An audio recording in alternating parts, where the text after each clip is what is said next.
Do you ever start a knitting project and you are so entirely sure of your own knitting prowess and the fact that what you are knitting is going to be the epitome of your wardrobe?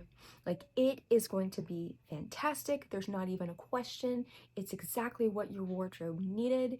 This cotton merino blend t-shirt is going to be the hot girl summer plus size mom top for you. Everyone's going to ask you, wow, where did you get that top? And you're going to be like, I knit this. And it's going to be perfect. And you follow the pattern perfectly and you painstakingly knit it for 2 months on size 2 needles. And you make sure that the body is long enough, because you have a habit of not making your body long enough. So you make sure that the body is long enough, and you make sure that the sleeves are long enough, because you have chubby arms and you don't really want to, advertise your chubby arms to the general population. And ordinarily you enjoy wearing cardigans, even during the summertime in South Georgia. And then you're so excited when you finish this amazing hot girl summer shirt, and you're just, you chose the perfect neutral, color, because beige it's everything. Everyone has this, off-white beige. And then you finally finish it, and you weave in all of your ends, and you block that sucker. And the next day, which is today, after you have spent hours outside moving rocks all day in your front yard, and you're a renter, so it's really not that big of a deal, but you do it anyway. And so you're sweaty and your hair is frizzy, and you come back inside and you are so excited because you just want to try on that top, because it's been blocking all day and you blocked it exactly the sizes that you want. And then you try that top on and you realize that this is not a good color on you because it washes you out. And the fact that you accidentally knit the top part in a lighter shade and around mid boob was, do you see that? Was when you changed yarns, you realized, oh no, this isn't the same dye lot. But you were so far into it that you were like, you know what, it's gonna be a thing. It's just gonna be a design choice. But it falls right at mid boob. And the sleeves that you were so excited for because you actually knit them to the length that, is comfortable for you, then you realize you've knit yourself bat wings and they stick out. And not because you just blocked it that way, but because there's too many stitches, but you followed the pattern.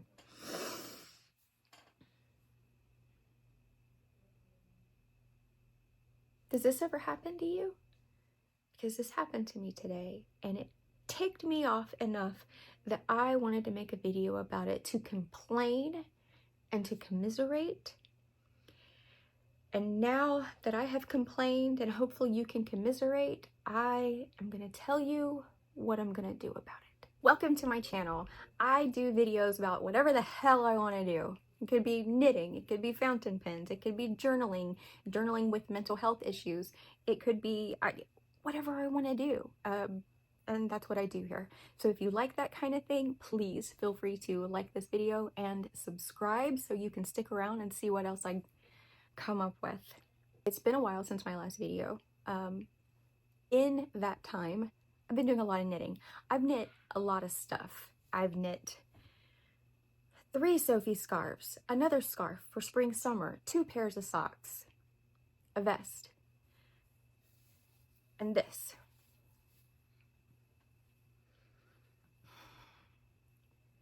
This was what I thought was going to be my hot girl summer tee, the perfect casual tee to add to my wardrobe. The last t-shirt I knit was 2 years ago, and that was the Cumulus tee. The Cumulus tee was great. It was super fun to knit. I really enjoyed doing the tutorial, but I ended up knitting for my body too small. So I wear my Cumulus tee, but I really would have felt more comfortable if I had knit a larger size. So enter this year's summertime t-shirt. I knew that this summer I wanted to knit another t-shirt and knit it properly and have it my size. Well, I chose a great pattern. None of this is the fault of the pattern designer. Somewhere along the line, I screwed up. And I honestly can't tell you where, because I knit this thing to pattern. And in all of the pattern photos, nobody else has bat wings on their sleeves. See, the problem for me is that I have large upper arms, and I don't like to show that. Now, that's not an issue a lot of people have. You may have, the perfect size arms. You may have larger arms like me, but you don't mind displaying them. There's no wrong answer here. I specifically just don't like doing that. So whenever I knit something for myself, I tend to knit a longer sleeve, and usually about right above elbow length, or 3/4 sleeve for sweaters is kind of my sweet spot. That's what I like. Unless I'm going for a super oversized, comfy girl, longer sleeve thing, which I've only done a few times. Needless to say, I worked really, really hard on this t-shirt. I accidentally got 2 different dye lots of that 01 beige. And so the color on the top here is what I would have preferred the entire top to be. But from here down is more of a yellowy beige. Totally my fault for not checking dye lots, and totally my fault for not checking while I was knitting. I enjoyed knitting this, and it is an entire t-shirt on size 2 needles in fingering weight yarn. I'm not giving up on this. What I'm going to do is I am going to pull back my sleeves here all the way back to the beginning of the sleeves. It's not giving super casual, classic hot girl summer vibe. It's giving she's washed out and she has a red nose, and it's not giving what I want it to give. And I have this bottle of dark green RIT dye. And then the wheels began to turn. And I said, what if I redo the sleeves and then I dye it? And you may say, Claire, that is dark green. That's not a summertime color. To which I will say, I am a redhead. And I love all things autumn colored, and I don't care. So this is what I'm gonna do. And I'm gonna take you along with me. I'm gonna rip out these sleeves very carefully. I'm gonna be very vengeful when I do it, and I'm gonna rip them out, and I'm gonna be frustrated, but I'm gonna rip them out carefully. And I'm going to redo the sleeves. This one knitted garment is gonna make or break hot girl summer for me. Have you ever had this experience? If you have this experience, and then you can tell me about your experience, and we can, encourage each other. Because, like I said, I worked on this for 2 months. And I'm very disappointed in myself. And I'm very disappointed in this garment. How dare it? But I'm going to give it another chance. So, I will include some pictures of me modeling this. And then we will get started.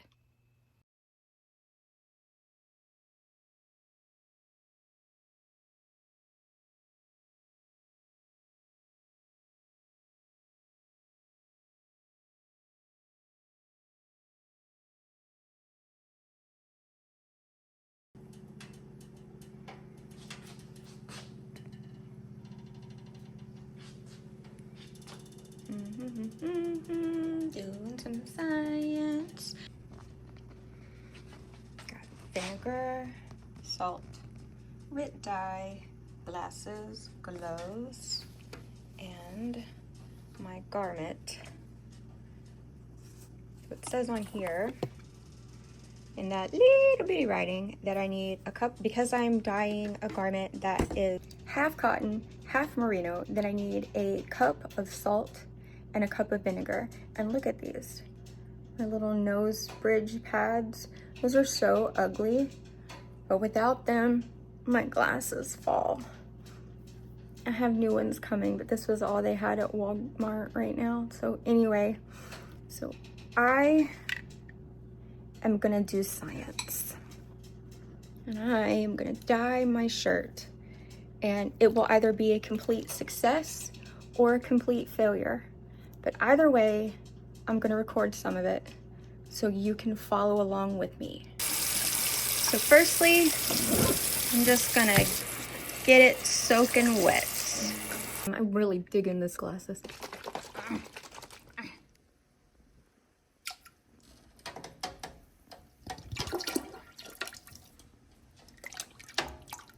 Hello, sir. Here goes the salt.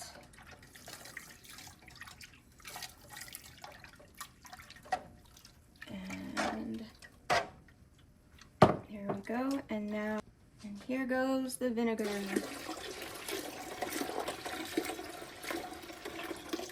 feel like that's good. Maybe a little bit more. Smells really bad. It smells like dying Easter eggs. The wet sweater. Dun, dun, dun. Oh my gosh, look. Slowly. Oh. And so now I'm gonna turn this off because it only needs to heat up to steaming. And then now it's going to slowly cool. And while it slowly cools, I just keep stirring. And the goal here is that you don't want it to sit idly while it's dyeing because pockets of color may pool. Now, I don't really mind if pockets of color pool or if there's a little bit of variance because it just gives the look of hand-dyed yarn. But I want to avoid it as much as possible because this is, oh my gosh, hold on. Look at that. Of course, it's darker than what it's going to actually be. So I'm gonna keep stirring this and we're going to rinse it in the sink with lukewarm water until it runs clean. And until the water runs clean. And we do it with lukewarm and we wait until this water has cooled slightly so that we're not shocking the wool. Also know shock and agitation lead to trauma in our lives and we don't want to traumatize my t-shirt any more than it already has been. So anyway, I will come back to you when it's time. All done. Rinsing.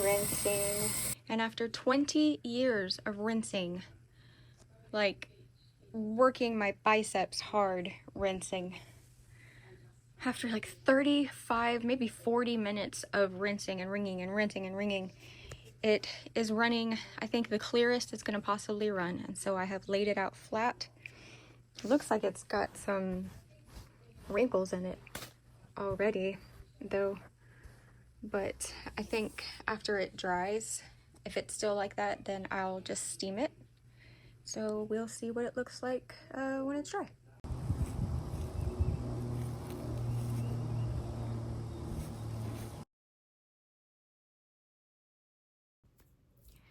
So here we are. You've seen my little, like 5-second modeling foray out in the yard. And so I'll explain what I did. So the top of the neckline, I added some ribbing to. As I look back now, I realize that this boat neck, I realize that I'm not a fan of boat necks. I think if I would have thought about it more, or if I had realized how much of a boat neck this was when I picked up stitches around the collar, I should have picked up fewer stitches to sort of cinch that in. I suppose that's something I could still go back and do. I could, pull out that, and do that. And that may be something I do in the future because I do like this sweater more now. So I added the ribbing around the collar, and I also added ribbing to the end of the sleeves. I didn't end up reducing the stitch count at all. I actually found that adding just the ribbing to the neck and the sleeves helped out tremendously as far as the fit. Again, I will probably go back and pick up less stitches. I picked up stitch for stitch, basically, and I thought that would help, but I see now that I should have picked up less. I also did ribbing for the bottom hem. It turned out good. I like the way it turned out. The dye job took fantastically. I will definitely remember this the next time I knit a garment that I'm not quite adoring the color of the yarn for. I have given away sweaters that I have knit before because I just realized the color of the yarn didn't suit me. So now I know that, you know, I can over dye them. And so I've already worn this shirt probably 3 times since I dyed it. I really like it so much more, and I think I'll like it even more once I take out the color and then redo and cinch it in a bit more. I think I'll like it even more. I don't know if it has felted or not. I know that it feels a bit more woolly than it did when I first wore it. Before I dyed it, I actually wore it to church once, and it just feels a little bit different now. So I feel like I may have accidentally used a temperature that was a bit too hot for it when I first put it in. But it doesn't look felted, and the fabric still has stretch to it, and it still has stitch definition, but it just does feel a little bit more woolly now, but it's not bad. I've worn it outside in the heat, and here in Georgia we get really hot summers, so it hasn't been to the point where I'm like, oh, I can't wear this outside. So I would like to say that this has been a great project. I'm super happy with the results, and I hope that maybe you've learned that, you know, just because a project is not the right color, turns out some way that you don't want, fix it. Do what you can. Do what you can to make yourself love it, because you put so much time and effort into these projects, and then just to have a project that just turns out in a way that doesn't please you, we can't just throw it to the wayside and say, oh, well, I give up on it. I don't want to do anything else. Put it away for a little bit if you need to, but then come back to it and make those adjustments, make it fit, make it so that you like it. Anyway, thank you so much for watching. I hope this video has helped you in some way. If you liked this video, if you enjoyed any part of it, please be sure to give me a thumbs up. And if this is your first time watching, I do lots of stuff here. So if you enjoy it, please subscribe. I'd be happy to have you. Thank you so much, and y'all take care.